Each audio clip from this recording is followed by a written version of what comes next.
All right, let's do this again. All right, good afternoon. As you saw last night, we issued a statement on Syria in which the Secretary General said he was deeply concerned about the military escalation in the northwest and called for an immediate cessation of hostilities.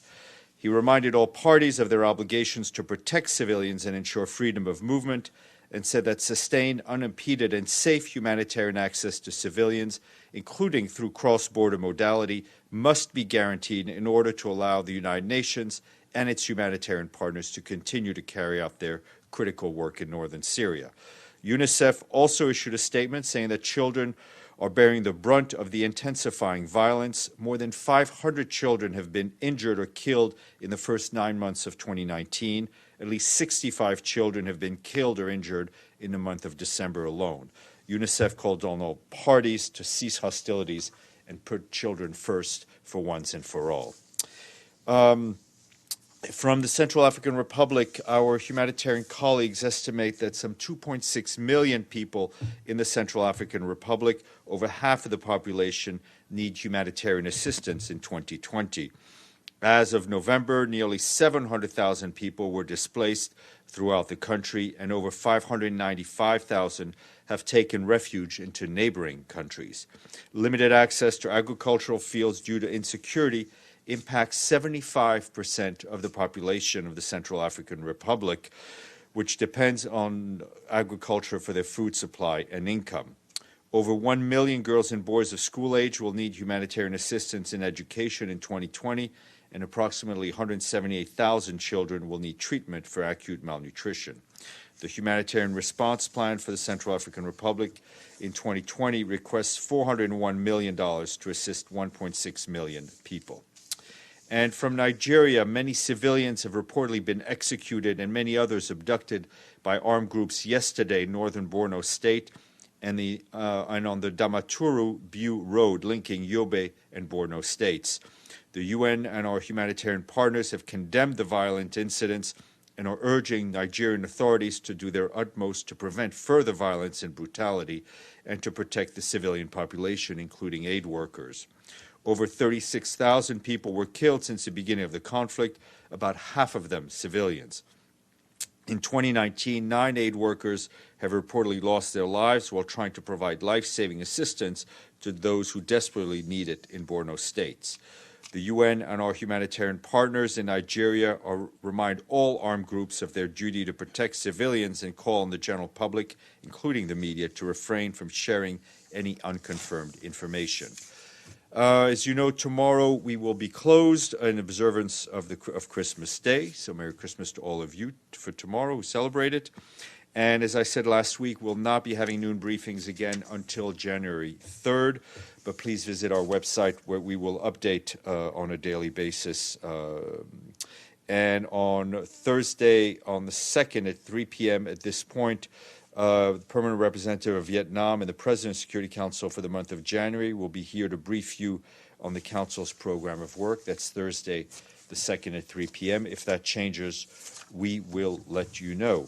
And on that note, Edie.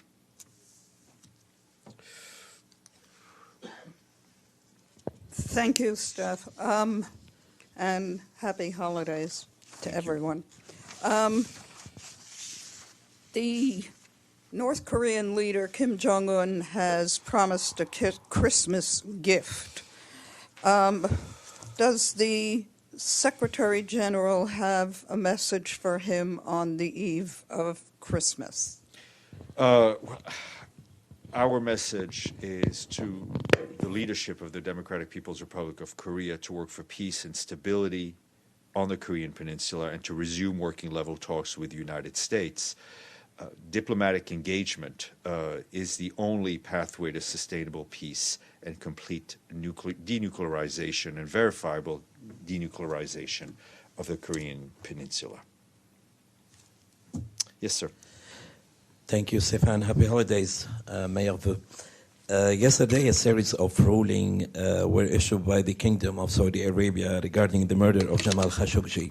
The trials were held in the presence of representatives of 5 permanent members of the Security Council and representative of the government of Turkey, as well as a human rights organization.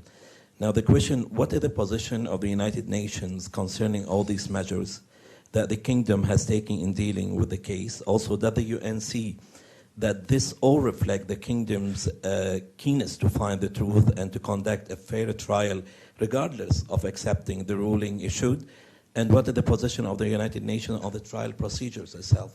Look, I think we made our position clear yesterday. What I would add is that my understanding is that there's an appeal process going on for the decisions taken by the court. We will obviously wait for that procedure to end to have further comment. Sato-san. Oh, sorry, did you have a follow-up? Yeah. Actually, go ahead. I would like to ask another question, if you let me. Yesterday, Reuters released information stating that the Iranian regime killed nearly 1,500 protesters, which is a large number, in fact. What are the Secretary General's comment on this alarming number now? And there any measure that can be taken to hold those responsible for these crimes to account? Look, we have, over the past few weeks, when we've seen the recent spate of demonstrations in Iran, expressed our concern at the loss of life and at the violence we have seen. It's a matter of principle for us that people have a right to demonstrate peacefully, and that security forces need to show restraint. If there is loss of life, and it's clear that there has been, I don't have any access to those numbers or being able to verify those numbers one way or another, is that there needs to be accountability for those responsible. Sato-san. Thank you, Stéphane.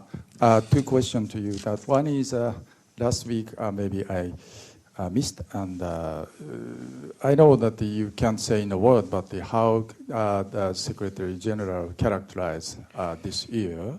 And one more question is to the first day of the Secretary General next year will be January 3rd or January 2nd? The first, sorry, say again? Is the first Secretary General appearance to the UN premise next year will be the January 2nd or January 3rd? He'll be here, I think he comes back from leave on the 2nd. I don't know whether he'll be in the building on the 2nd, but he's back here in New York on the 2nd. Is he going to make any speech? Well, obviously there will be appearances, and we'll share with you the calendar. The big item on the Secretary General's calendar for January is a speech to the General Assembly on the 20th of January, which is his traditional kind of year forward speech. And we do also expect him to have a press conference on that day as well. Your first question, say again? How does Secretary General characterize this year, 2090? How can he wrap up? Of course, there is 7 days ahead left. But yes, we hope that the next 7 days will provide a solution to all of the world's problems. But if that doesn't happen, I think for the Secretary General, I mean, there were a lot of crises that we saw. And we can't here and sit and name them all, but we saw, in Syria, we weren't forward in the sense of the first meeting of the Constitutional Committee. We're seeing the horrendous fighting and the loss of life and the impact of civilians this year. In the DRC, we saw fighting again Ebola. I think the Secretary in the eastern part of the country.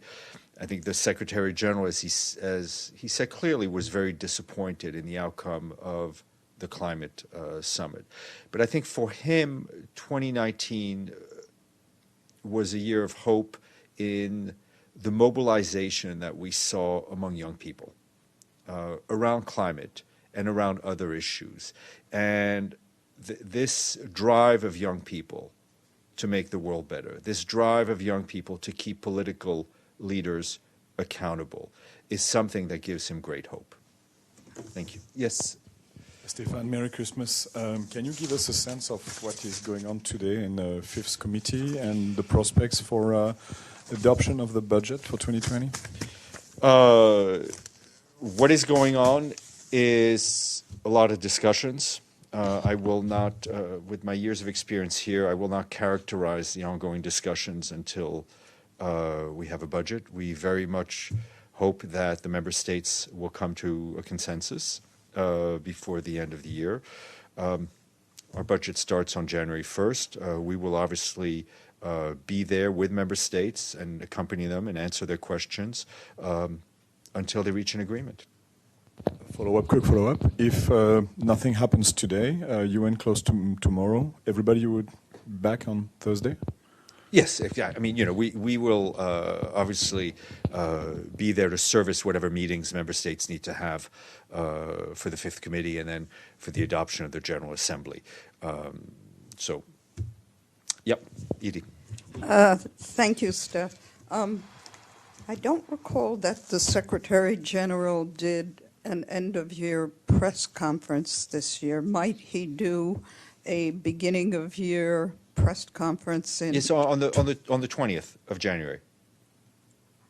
That's a press conference, or is that a? I said there are two things. On that day, there's a speech to the General Assembly of his year, looking forward and his focus for the year, and a general press conference on that very day. And reserve your seat now.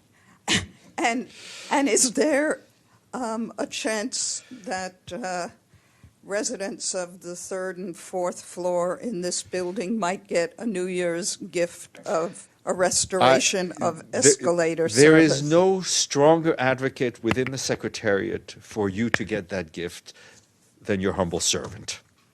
I would like to be, I think you and I should be the first passengers on the escalator when they get turned on. Yes, sorry, Alan. Thank you, Stéphane.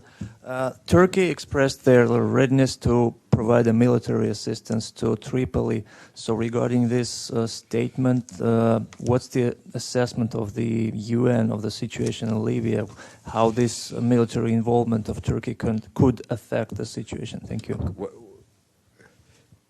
As you know, we don't talk about hypotheticals, but the message for us on Libya is clear. Only a political solution will lead to peace for the Libyan people. And what we call on all parties, whether they are fighting on the ground or whether they have influence of those fighting on the grounds, is to focus on de-escalation. Thank you. And we shall see you next year.